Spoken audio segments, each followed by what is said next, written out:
భరద్వాజ గారు నాని శ్రీకాంత్ ఓదెల కాంబినేషన్లో వస్తున్నటువంటి సినిమా అవును, ప్యారడైజ్. అవును. గ్లింప్స్ చూసిన తర్వాత మీకు ఏమనిపించింది? అంటే పాన్ ఇండియా మార్కెట్ కోసం ఒక ప్రయత్నం చేశారు వీడిద్దరే, నాని అలాగే శ్రీకాంత్, దసరా అనే పేరుతో.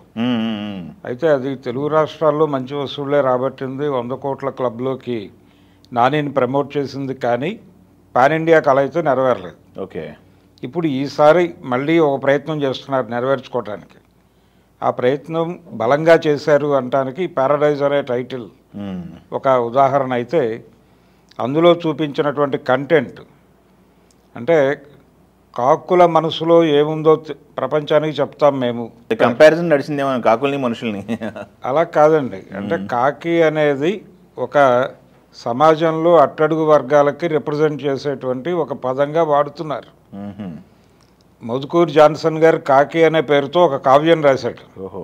అలాగే అంటే గుర్రం జాషువా గారు గబ్బిలాన్ని తీసుకున్నాడు కాబట్టి ఈయన కాకి అన్నాడు.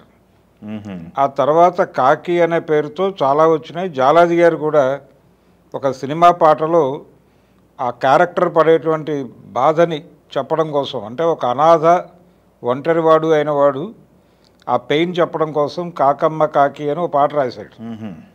ఇలా కాకికి చాలా రెఫరెన్స్ ఉంది మనకు సాహిత్యంలో. కాకి అనేది ఒక రకంగా దళిత జాతీయ పక్షిగా దానికి ఒక గుర్తింపు ఉంది. ఇట్లాంటివన్నీ కూడా ఉన్నాయి. దాన్ని ఈ సినిమాలో కొంచెం సీరియస్గా మాట్లాడే ప్రయత్నం చేస్తున్నారు. అంటే అట్టడుగు ప్రజల కథని చెప్పబోతున్నాడు నాని. అదే ఓకే. అట్టడుగు ప్రజలు అంటే అట్టడుగు కులాల కథ చెప్పబోతున్నాడు. కులాలు ఉంటాయంటారా? అంటే కులాలు ఈ హడావిడి లేకపోతే, అంటే ఒక రకంగా వెట్రిమారను పారంజిత్తు తమిళ తెర మీద చేసిన ప్రయోగం ఏదో వీళ్ళు చేయబోతున్నారు ఇక్కడ. ఆ చేయబోతున్నందుకే కాకి అనేది తెచ్చుకున్నారు వీళ్ళు. కాకి అనేది అలా వచ్చి చేరిన తర్వాత అతని తల్లి క్యారెక్టర్తో వాయిస్ ఓవర్ చెప్పించారు. దానిలో ఒక విపరీతమైన పెయిన్ కనిపించింది. ఈ పెయిన్ కూడా అదే అటువైపుకే చూపిస్తోంది దిక్కు. అలాగే లంజా కొడక అనే పదం వాడారు. అది ఉంటుందా ఉండదా సెన్సార్లో అని అంటున్నారు, కానీ ఉంటుంది. పదం ఉన్నా లేకపోయినా కానీ టాటూ ఉందిగా. టాటూ ఉంది. అలాగే అన్ని భాషల్లోనూ అది ఇంగ్లీష్తో సహా అనేక భాషల్లో డబ్ చేసి పెట్టారు. అనేక భాషలు అంటే 8 భాషలు మొత్తం. 8 భాషలు. పాన్ ఇండియా కదా నాకు తెలిసి, పాన్ వరల్డ్ అనుకుంటా. స్పానిష్ కూడా ఉందిగా. స్పానిష్ ఉంది, ఇంగ్లీష్లో కూడా నేను చూశాను అది. అవును, ఇంగ్లీష్ ఆ టీజర్. కాబట్టి పెద్ద రేంజ్లో దీన్ని మార్కెట్ చేయడం కోసం భారతీయ సమాజంలో ఉన్నటువంటి వైరుధ్యాలని బలంగా చెప్పాలి అన్నట్టుగా ఒక కథను ఎంపిక చేసుకున్నారు వీళ్ళు. లోకల్ కథని గ్లోబల్ లెవెల్లో చెప్పడం, లోకల్ కథని గ్లోబల్ లెవెల్లో చెప్పడం అనేటువంటి ఒక కసరత్తు ఏదో వీళ్ళిద్దరూ వర్కౌట్ చేశారు, నాని అలాగే శ్రీకాంత్ ఓదెల. ఆ కష్టం కనిపిస్తోంది తెర మీద. గెటప్పుల దగ్గర నుంచి ఆయన 2 జడల గెటప్ ఏదో వేశాడు. ఈ జడల గెటప్ ఏమిటి, ఈ మధ్య హీరోలందరూ ఇలా అవుతున్నారు ఏమిటి అనే ఒక చర్చ జరుగుతోంది. మ్యాన్లీగా ఉండాలి కదా హీరో, అందంగా ఉండాలి కదా హీరో. అలా కాకుండా ఒకవైపు బన్నీ ఏమో చీర కట్టాడు పుష్ప 2లో.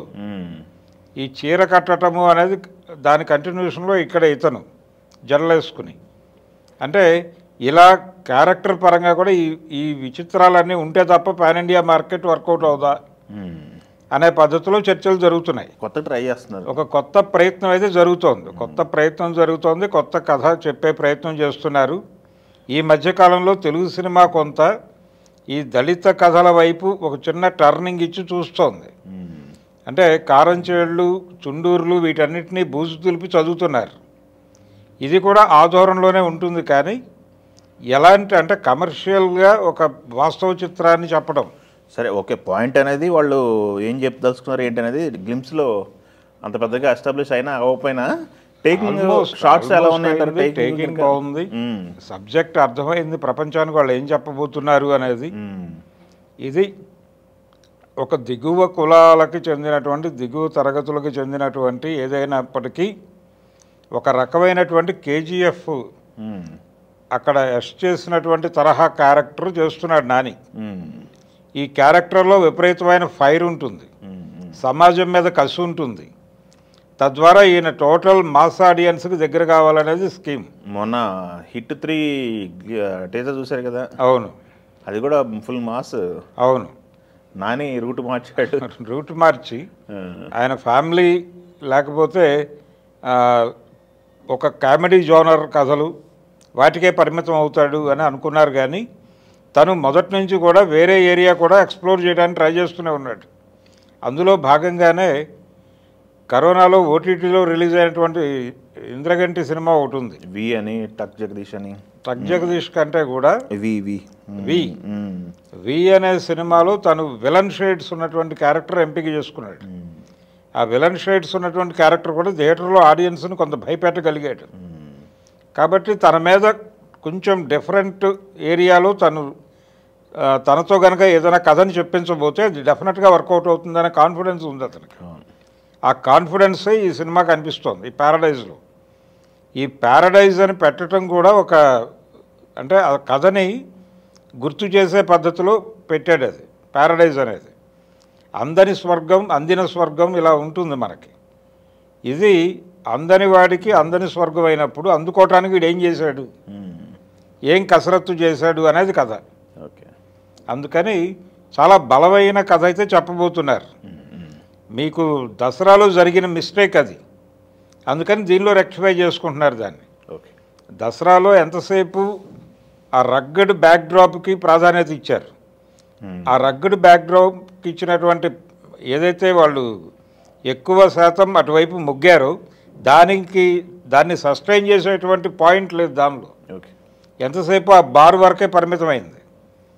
ఆ సిల్క్ బార్ అనేటువంటి దాని చుట్టూ తిరగడంతో అసలు పాయింట్ పక్క వెళ్ళిపోయింది. కానీ అలా వెళ్లకుండా నిలబెట్టే ప్రయత్నం చేస్తున్నారు ఇక్కడ. అలా వెళ్లకుండా నిలబెట్టడం వల్ల ఇది డెఫినెట్గా సినిమా అలాంటి మిక్స్డ్ వ్యవహారం అయితే ఉండదు. ఇది బాక్సాఫీస్ దగ్గర నాని కళలను కొంతమేరకు సాకారం చేసే కంటెంట్తో అయితే ప్రయత్నం చేస్తున్నారు. ఇంటర్నేషనల్ లెవెల్లో కూడా అప్పీల్ అవుతుంది ఈ సినిమా. అవును, అప్పీల్ అవటం కోసమే ఈ కాకి కథని ఎంపిక చేసుకున్నాడు ఆయన. కాకి కథతో ప్రపంచ మార్కెట్లను కొల్లగొట్టుట అనేది ఇప్పుడు ప్రస్తుతం నాని గారి ప్రోగ్రాం.